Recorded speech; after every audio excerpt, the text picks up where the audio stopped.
गांव में रहने वाला एक नौजवान लड़का पुरानी बुरी यादों को ना भूल पाने और एक ही चीज के बारे में बार बार सोचने की आदत से परेशान था।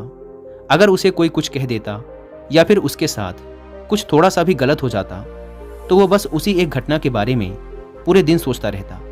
वही बात उसके दिमाग में हर समय घूमती रहती। फिर वो या तो अपने साथ हुई किसी बुरी घटना के लिए अपनी किस्मत और भगवान को कोसता रहता या फिर अपने मन में उस इंसान से बदला लेने के ख्याली पुलाव बनाता रहता जिसने उसे कुछ कह दिया था या उसके साथ कुछ गलत किया था। अपने इस ज़्यादा सोचने की आदत की वजह से ना तो लोगों के साथ उसके अच्छे रिश्ते थे और ना ही वह किसी काम को अच्छे से कर पाता था। वह हर समय तनाव व मानसिक अशांति की स्थिति में रहता। उसकी ऐसी हालत को देखकर उसके एक मित्र ने उसे सलाह दी कि यहाँ पास के ही एक बौद्ध मठ में एक जैन मास्टर रहते हैं, तुम उनके पास जाओ, वो तुम्हारी इस मानसिक समस्या का कोई ना कोई समाधान अवश्य बता देंगे। वह नौजवान लड़का जैन मास्टर के पास जाता है और अपनी समस्या उन्हें बताता है कि कैसे वो एक ही घटना के बारे में बार बार सोचता रहता है और पुरानी बुरी बातों व यादों को भूल नहीं पाता। लड़के की समस्या सुनने के बाद जैन मास्टर वहाँ से उठकर मठ के अंदर चले जाते हैं। जैन मास्टर का बिना कुछ उत्तर दिए यूं उठकर चले जाना लड़के को कुछ अजीब सा लगता है, लेकिन वो फिर भी वहीं बैठा रहता है। थोड़ी देर बाद वह देखता है कि जैन मास्टर मिट्टी की गिलास में पानी भरकर उसकी तरफ चले आ रहे हैं। जैन मास्टर लड़के के पास आकर खड़े हो जाते हैं तो लड़का भी उनके सामने खड़ा हो जाता है। जैन मास्टर लड़के से पूछते हैं, बताओ इस गिलास का वजन कितना होगा? लड़के ने कहा, मैं एकदम सटीक तो नहीं बता सकता, लेकिन इस गिलास का वजन बहुत ही कम है। अब जैन मास्टर ने गंभीर होकर कहा, मेरा प्रश्न ये है कि अगर मैं इस गिलास को थोड़ी देर तक ऐसे ही पकड़कर खड़ा रहूं तो क्या होगा? लड़के ने कहा, कुछ भी नहीं होगा। जैन मास्टर ने फिर पूछा, अगर मैं इस गिलास को इसी तरह 1 घंटे तक पकड़ कर रखूं तो क्या होगा? आपके हाथ में दर्द होना शुरू हो जाएगा। लड़के ने कहा। जैन मास्टर ने फिर प्रश्न किया, अगर मैं इस गिलास को ठीक इसी तरह पूरे दिन पकड़ कर रखूं तब क्या होगा? आपके हाथ में बहुत ही भयंकर दर्द होना शुरू हो जाएगा। आपका हाथ सुन्न भी हो सकता है, आपकी मांसपेशियों में भारी तनाव आ सकता है और यहाँ तक कि आपके हाथ को लकवा भी मार सकता है। लड़के ने गंभीर शब्दों में कहा। जैन मास्टर ने कहा, बहुत बढ़िया, लेकिन क्या इस दौरान गिलास का वजन बदला?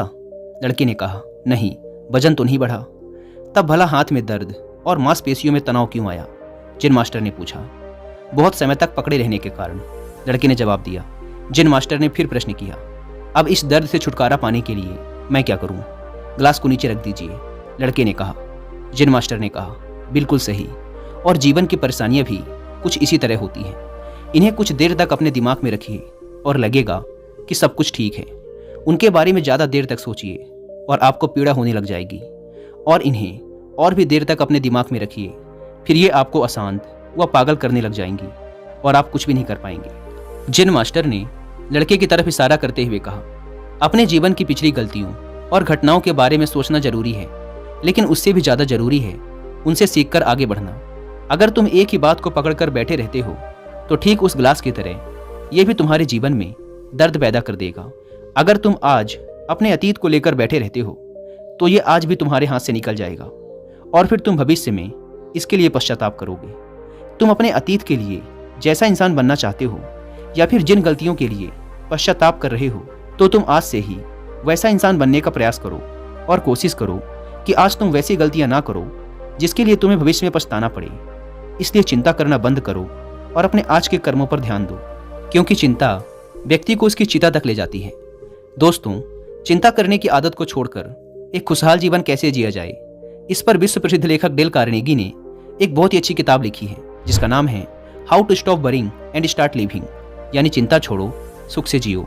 अब तक 10 मिलियन से ज़्यादा लोग इस किताब को पढ़ चुके हैं, और अगर आपके पास इसे पढ़ने का टाइम नहीं है तो आप हिंदी में इस पूरी किताब को सुन भी सकते हैं कुकू एफएम ऐप पर। इस किताब में चिंता करने की आदत से छुटकारा पाने के कई सारे तरीके बताए गए हैं।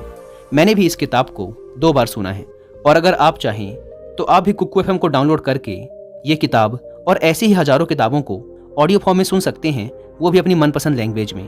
कुकू एफएम, जो कि इंडिया का सबसे बड़ा ऑडियो बुक प्लेटफॉर्म है, उसके पूरे साल भर का सब्सक्रिप्शन पड़ता है सिर्फ 399 रुपीज़ का, लेकिन इसमें भी आप 200 रुपये बचा सकते हैं अगर आप यूज़ करते हैं कूपन कोड WI200, और आपको इसका ईयरली सब्सक्रिप्शन पड़ेगा 399 की बजाय सिर्फ ₹199 में। लेकिन जल्दी कीजिएगा क्योंकि यह ऑफर सिर्फ पहले 250 यूजर्स को ही मिल पाता है।